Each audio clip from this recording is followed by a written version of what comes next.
വാടക വീടാണെങ്കിലും കഴിഞ്ഞ 3 വർഷമായി എൻ്റെ എല്ലാ കുരുത്തക്കേടുകൾക്കും കൂട്ടുനിന്ന വീട്. എൻ്റെ ഓർമ്മക്കുറിപ്പുകൾ ഏതാണ്ടും എഴുതി തീർത്തതും ഇവിടെ വച്ച. അതുകൊണ്ട് തന്നെ എൻ്റെ ജീവിതം രേഖപ്പെടുത്തിയത് ഇവിടെ വച്ചാണെന്ന് പറയാം.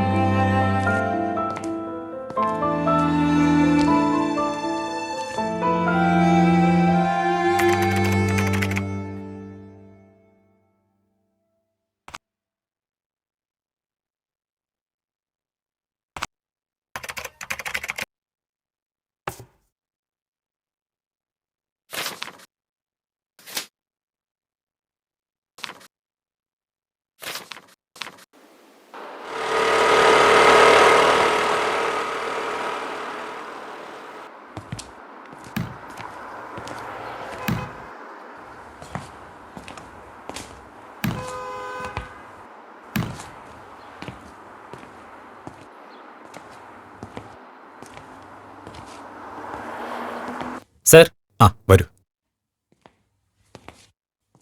സർ. ഒരു കൊറിയർ ഉണ്ട് ഇവിടെ.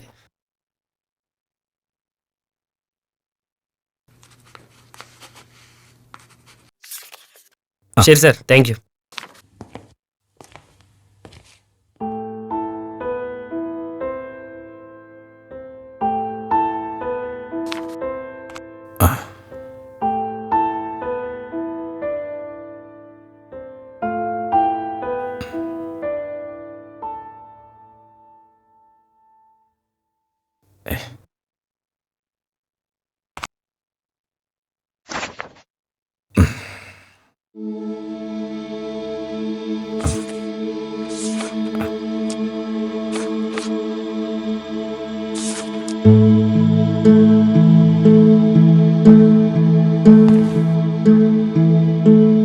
ജോലിയിൽ നിന്നുള്ള വിരമിക്കൽ അസഹ്യം തന്നെയാ. അതുകൊണ്ട് തന്നെയാണ് നിന്നോട് മിണ്ടാൻ ഈയിടെ അധികം വരാതിരുന്നതും. ദീർഘനാളത്തെ ഓഫീസ് ജീവിതത്തിലെ പകപോക്കലും തലോടലും കഴിഞ്ഞ് ഒരു പടിയിറക്കം. അതിനു മുൻപ് ഇതുവരെ എഴുതി വെച്ച ഡയറി കുറിപ്പുകൾ നിനക്ക് അയച്ചു തരണമെന്ന് തോന്നി. ആത്മകഥയെന്നോ ഓർമ്മക്കുറിപ്പുകളെന്നോ എന്ത് വേണമെങ്കിലും വിളിക്കാം. പുസ്തകമാക്കാൻ കഴിഞ്ഞാൽ നല്ലത്. യഥാർത്ഥ ശ്രീകലയെ അങ്ങനെ ലോകം തിരിച്ചറിയട്ടെ. എങ്ങും നോ എന്ന് മാത്രം പറഞ്ഞു പഠിപ്പിക്കുന്ന ചുറ്റുപാടുകളിൽ നിന്ന് നമ്മെ മറ്റൊരു പ്രതിസന്ധിയിലേക്ക് കൊണ്ടുപോകുന്നതിന് മുൻപ് ഇറങ്ങുന്നു. നിന്റെ ജീവിതത്തിൽ ഒരുമിച്ചുള്ള യാത്രയിൽ കൂട്ടം തെറ്റിപ്പോയ ശ്രീകല എന്ന് നീ രേഖപ്പെടുത്തുക. ഈ ഡയറി കുറിപ്പുകൾ അതിന് മറുപടി പറയട്ടെ. ഒറ്റപ്പെടൽ കരുത്ത് നൽകാത്തതിനാൽ ഇറങ്ങുകയാണ്.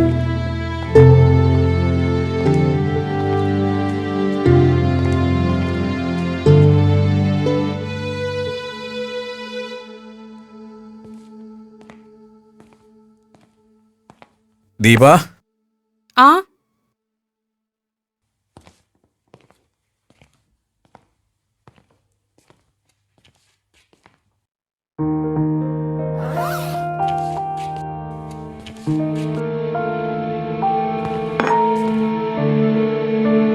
ഇതെന്താ?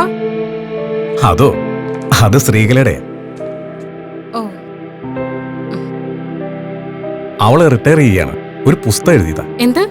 ഏയ്, ഒന്നുമില്ല.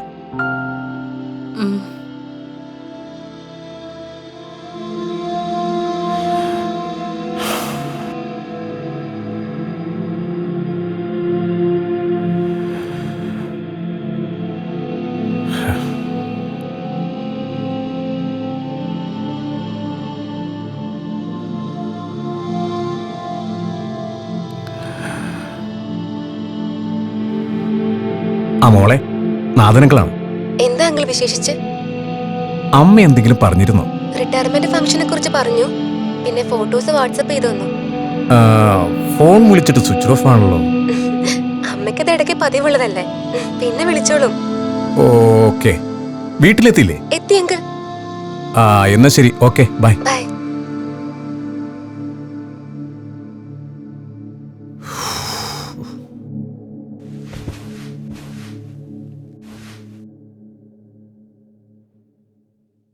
എന്താ നാഥൻ, കിടക്കാറായില്ലേ? ആ നീ കിടന്നു. ശ്രീകലയുടെ പുസ്തകം വായിച്ചു തീരാതെ ഇന്ന് എനിക്ക് ഉറക്കം വരില്ല. അവളെയാണെ വിളിച്ചിട്ടും കിട്ടുന്നില്ല. നന്ദൂനിയോ ഭാമിയോ ആരെയും വിളിച്ചിട്ടില്ല അവള്. വലിയ കൂട്ടായിരുന്നല്ലോ. അത് തന്നെയാണ് പ്രശ്നം. കുറച്ചു നാളായിട്ട് ചാറ്റിങ്ങും വിളിയൊന്നുമില്ലായിരുന്നു. വലിയ തിരക്കാണെന്ന് വിചാരിച്ചു. 2 ആഴ്ച മുമ്പ് റിട്ടയർമെന്റ് ആണെന്നും പറഞ്ഞ് മെസ്സേജ് ഇട്ടിരുന്നു.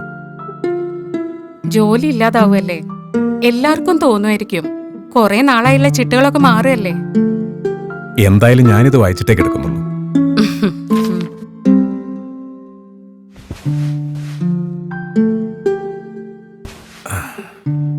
ആ പിന്നെ ഉം. നാളെ എന്നെ വിളിക്കാൻ നിൽക്കണ്ട രാവിലെ. ശരി, ബ്രേക്ക്ഫാസ്റ്റ് മുറിയിലുണ്ടാവും. ആ നാളെ എനിക്ക് സ്റ്റാഫ് മീറ്റിംഗാ. ഓ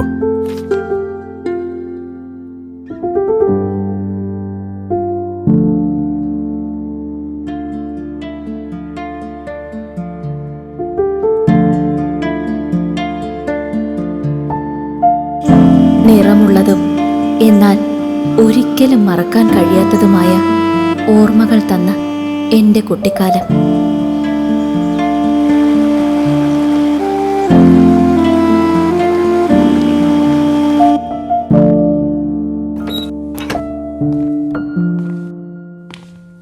ആഹാ, കിട്ടിയോ?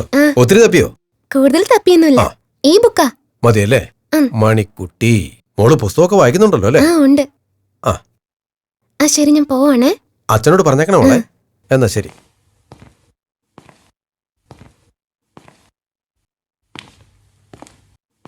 ആഹാ, ഇതാര്? രണ്ടുപേരും ഉണ്ടല്ലോ. മാഷെ മോളെ കണ്ട് കുറച്ചാലായല്ലോ. വരുന്ന പുസ്തകങ്ങളെല്ലാം എനിക്ക് കിട്ടുന്നുണ്ടല്ലോ. അത് പോരെ? മതി മതി, എല്ലാം വായിക്കണം കേട്ടോ. ആ ശ്രീധര, ഞാൻ കടവരയിന്ന് പോയിട്ട് വരാം. പോയിട്ട് വരാം മോളെ. നിക്കുന്നില്ലല്ലോ അല്ലേ? ഇല്ല. ആയിക്കോട്ടെ.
ആ കാലം ഓർക്കുമ്പോൾ അയാളെ ഓർക്കാതെ ഒന്നും എനിക്ക് എഴുതാനാവില്ല.